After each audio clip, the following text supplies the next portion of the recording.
Technique जो है, बहुत सारे जो प्लेयर होते हैं वो जब परफॉर्म करते हैं तो उनकी परफॉर्मेंस अच्छी होती है। अगर उनका एक्शन जो होता है वो ठीक नहीं होगा तो इंजरी का शिकार हो जाएंगे। उमर गुल पाकिस्तान के पास अच्छा बॉलर था, मगर उसकी टेक्निक बॉलिंग की जो बॉडी मूवमेंट थी वो ठीक नहीं थी, क्योंकि क्रिकेट बॉलिंग में दो तरह के एक्शन हो गया, अगर उनमें से मिक्स हो जाएगा तो इंजरी के चांस हो जाएगा। एक है side arm bowling action, side आपकी बॉडी बिल्कुल इस तरह से साइड पे आती है तो ये साइड लाइन है, ठीक है। पूरी बॉडी इस तरह से हुआ, इस तरह से करेंगे तो फिर भी इंजरी नहीं होगी। अच्छा, फिर होता है front on, side on and front on. Front on body आपकी बिल्कुल स्ट्रेट हो और आपकी मूवमेंट इस तरह से हो, फिर भी इंजरी का चांस। अगर दोनों का मिक्स करेंगे तो उसका क्या होता है कि आपकी जो ऊपर वाला जो धड़ है वो किसी और साइड पे जा रहा है, आपकी जो बॉडी इस तरह से जा रही है, इस तरह से बोलेंगे एक्शन करेंगे तो आपके इंजरी के चांस ज्यादा होंगे। तो उसके एक्शन में ये थोड़ा बहुत इशू था।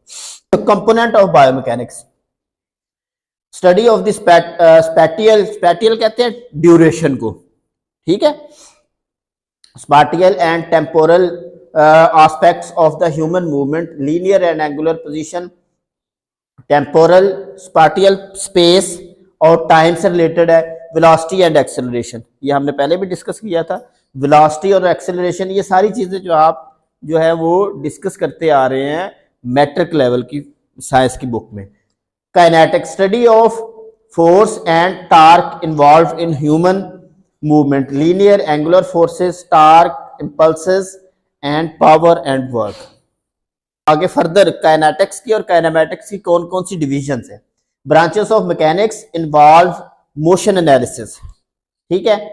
Quantify movement characteristics without consideration force that cause the motion, temporal and spatial characteristics, position, velocity, acceleration. Qualitative और quantitative, linear and angular movement. अब ये देखें, जो हम मूव करते, जो हम डाटा एनालिसिस करते हैं रिसर्च के हवाले से बायोमैकेनिक्स में, दो तरह के होते हैं। एक होता है क्वालिटेटिव और एक होता है क्वांटिटेटिव। क्वांटिटेटिव डाटा वो होता है जिसमें आपके पास न्यूमेरिकल डाटा, नंबर्स में डाटा आ जाए, ठीक हो गया। और उसको क्या करते हैं कि दो तरह के हम क्वेश्चनर डेवलप करते हैं, 1 2 3 4 एग्रीड, ये जो सर्वे टाइप रिसर्च होती है। बायोमैकेनिक्स में क्या होता है कि अगर आपने बॉल जो थ्रो की है वो कितनी दूर गई है, ठीक है। आपने जब थ्रो की थी तो आपकी जो एंगल ऑफ मूवमेंट क्या था, मसलन आपकी जो एल्बो का एंगल था वो कितना था, जब आपने स्टांस में कितना था, बैक स्विंग में कितना था, जब आपने रिलीज किया बॉल तो उस वक्त कितना था, और जब फॉलो थ्रो पे कितना था। तो ये क्या आ गया, आपका नंबरिकल डाटा आना शुरू हो जाएगा। आप कहते हैं जी ये 25 एंगल था, फिर 60 हो गया, फिर जब आपने इसको इस तरह से थ्रो किया तो वो 170 160 हो जाएगा। हर प्लेयर का, हर बॉडी का वेरी करता है, ठीक हो गया। तो ये डाटा जो है वो न्यूमेरिकल डाटा आ जाएगा, कितनी स्पीड के साथ आ गई है बॉल, तो ये सारी चीजें जो न्यूमेरिकल डाटे में आ जाएगी। क्वालिटेटिव क्या है कि इसने जो बॉल जो थ्रो की है इसकी बॉडी पोजीशन ठीक थी, वो नेकेड आई से जस्ट ओनली आप ऑब्जर्व करते हैं, और इसने बहुत अच्छी थ्रो की है, बड़ी एक्यूरेट की है, टारगेट पे गई है, तो ये आ जाएगा क्वालिटेटिव डाटा। अब आ जाता है जी branch of mechanics that investigates the forces that causes motion, कि वो चीज है जो कि हम फोर्स अप्लाई करते हैं और उसकी वजह से मूवमेंट या मोशन होता है, हरकत होती है। अच्छा, अब ये है ग्राउंड रिएक्शन फोर्स, इसमें आ जाती है नेट ज्वाइंट फोर्स, इंपल्सेस, ठीक है। अब इसमें हमारे जो ज्वाइंट की फोर्स है वो, और ग्राउंड रिएक्शन फोर्स और इम्पल्स। इम्पल्स क्या है, इम्पल्स एक तो हम हार्ट बीट को चेक करते हैं इम्पल्स, दूसरा है force is the product of force and time, कि हमने फोर्स कितनी ड्यूरेशन में लगाई है तो उसका कॉम्बिनेशन इज कॉल्ड इम्पल्स। वो भी एक जो है इसी का एक हिस्सा है। मोर क्वांटिटेटिव देन क्वालिटेटिव, इसमें ज्यादा जो डाटा होता है वो क्वांटिटेटिव डाटा होता है, न्यूमेरिकल डाटा होता है। लीनियर एंड एंगुलर जो है वो उसमें चीजें जो डिस्कस की जाती हैं। अब ये क्वांटिटेटिव और क्वालिटेटिव क्या होता है, calculating quantitative absolute values for variable of interest, approach velocity of 10 metre पर second. Quantitative non numerical description analysis for variable of interest, increased forward trunk, lean during approach. For example हमारी जो जो जब उसने बाल थ्रो थे उसकी body जो बेंड हुई हुई थी और वो बॉडी पीछे थी, तो ये सारी चीजें जो है ये क्वालिटेटिव। क्वांटिटी कितने लोग थे, कितनी चीजें थी, कितने नंबर्स में थी, ये क्वांटिटी आ जाती है। क्वालिटी उसकी खूबी आ जाती है, सिंपल है। उसी को हम रिसर्च में लेके जाते हैं based on the data collection. ये क्वालिटेटिव डाटा है या क्वांटिटेटिव डाटा है। अब उसमें क्या है कि आगे बायोमैकेनिक्स में कौन कौन से टूल्स यूज किए जाते हैं for qualitative and quantitative and review. ये यूज किया जाता है motion analysis software. Motion analysis software होते हैं, आपके मोबाइल फोन में भी होंगे, जिसमें एंगुलर काइनेमैटिक्स को डिस्क्राइब करेंगे। कोई वीडियो बना दें आप, वो आपको बता देंगे।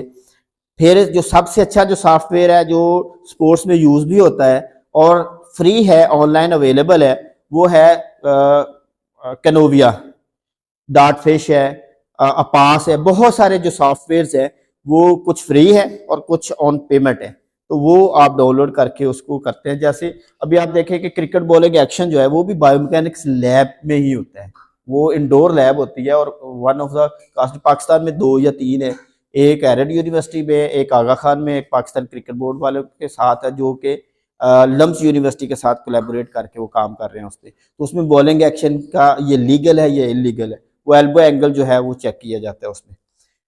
ठीक हो गया।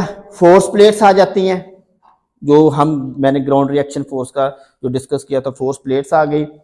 पावर रैक आ जाते हैं, इलेक्ट्रोमायोग्राफ है, कंप्यूटर मॉडलिंग आ जाती है। ये सारी चीजें जो है वो क्वांटिटेटिव डाटा के लिए यूज होती हैं। क्वालिटेटिव में क्या होता है, मोशन एनालिसिस सॉफ्टवेयर भी है और वीडियो एंड रिव्यूज भी है। वीडियोग्राफी, अब हम जो है वो यूज करते हैं। वीडियोग्राफी किस लिए किए जाते हैं, हम वीडियो बनाते हैं और उसको एनालाइज करते हैं ताकि हम क्वालिटेटिव और क्वांटिटेटिव डाटा जो कर सकें। क्वांटिटेटिव फिल्मिंग क्या होती है, 2D stationery camera. For example अगर हमने 2D कैमरा जो है वो यूज करना है, तो उसमें क्या है कि ये कैलिब्रेशन ऑफ फ्रेम है। यहां पर आपकी जो कोई बंदा सर्विस कर रहा है, कोई बंदा जंप कर रहा है, कोई बंदा बास्केटबॉल की फ्री थ्रो कर रहा है, कोई बंदा फुटबॉल किक लगा रहा है, तो हमने 2D एनालिसिस करना है, तो उसके लिए एक कैमरा हम यूज करेंगे सिंगल कैमरे के साथ। अब उसमें क्या है कि प्लेयर जो है इस साइड से अगर किक लगा रहा है और इस साइड से आ रहा है, तो हमने क्या करना है, यहां पर 6 या 10 मीटर पे कैमरा फिक्स करना है। ठीक हो गया।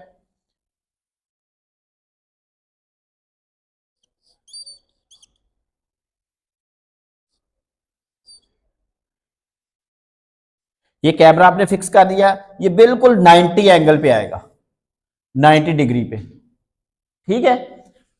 और इसके बाद यहां पर स्टैंड होगा और उसके बाद यहां से आएगा और यहां पर 1 मीटर का कैलिब्रेशन फ्रेम होगा और यहां पर किक होगी, तो यहां से वीडियो कैप्चर होगी और एक वीडियो कैप्चर होने के बाद जो है वो किक करेगा, तो आप उसका जो है वो ये भी अगर आप स्टार से भी देख सकते हैं, उसकी अप्रोच भी दे सकते हैं, फुट प्लान। अब जब उसने अपना पांव रखा है उस वक्त से आप ले सकते हैं। उसके बाद जो राइट नी लेफ्ट नी है उसके एंगुलर काइनेमैटिक्स क्या है, उसकी पोजीशन क्या है, किस जगह बाल के पास रखा है, बाल के पीछे रखा है, आगे रखा है। फिर उसकी जो है वो नी जब पीछे बैक स्विंग हुआ है इस तरह से, तो उस वक्त नी का एंगल पिछली जो पावर लेग थी उसका फ्लेक्स थी, एक्सटेंड थी, कितने एंगल पे थी, ये हिप ज्वाइंट कितना था, ऊपर वाले बॉडी पोजीशन क्या थी। तो ये सारी 2D एनालिसिस के थ्रू होती है। ठीक हो गया। वो सारी चीजें जो है उसका उसका जैसे मैंने पहले डिस्कस किया कि 3-4 फेजेस में आप डिवाइड करके तो काइनेमैटिक एनालिसिस उसका 2D के तहत आप कर सकते हैं। आप अपने मोबाइल फोन से जैसे ये लगा हुआ है इससे भी हम कर सकते हैं अपने एक्शन को। और उसके बाद आप आइडेंटिफाई कर सकते हैं कि ये जो मेजरमेंट्स हैं और इंटरनेशनल प्लेयर्स की जो मेजरमेंट है उसमें क्या फर्क है। ठीक हो गया। फिर उसकी बॉडी वेट का वर्क कर सकते हैं, उसकी मसल्स डेवलपमेंट कर सकते हैं, कंपैरिजन करके तो आप अपने प्लेयर को इंटरनेशनल तौर पर स्टैंडर्डाइज कर सकते हैं। ये चीज हो गई। अब इसी तरह से आ जाता है 3D विद 2 कैमरा। अब इसी तरह से कैलिब्रेशन फ्रेम यही है। ठीक हो गया। अब आपने 3D एनालिसिस करना है, तो उसके लिए भी लैब्स भी हैं, उसमें मल्टीपल कैमरास भी हैं। तो उसमें एक कैमरा यहां पर आ जाएगा, और उनका जो एंगल है वो 60 to 120 एंगल पे कैमरा एक यहां पर आ जाएगा और एक जो कैमरा है यहां पर आ जाएगा। ठीक है, इस तरह से आपने ये वीडियो जो है कैप्चर करनी है।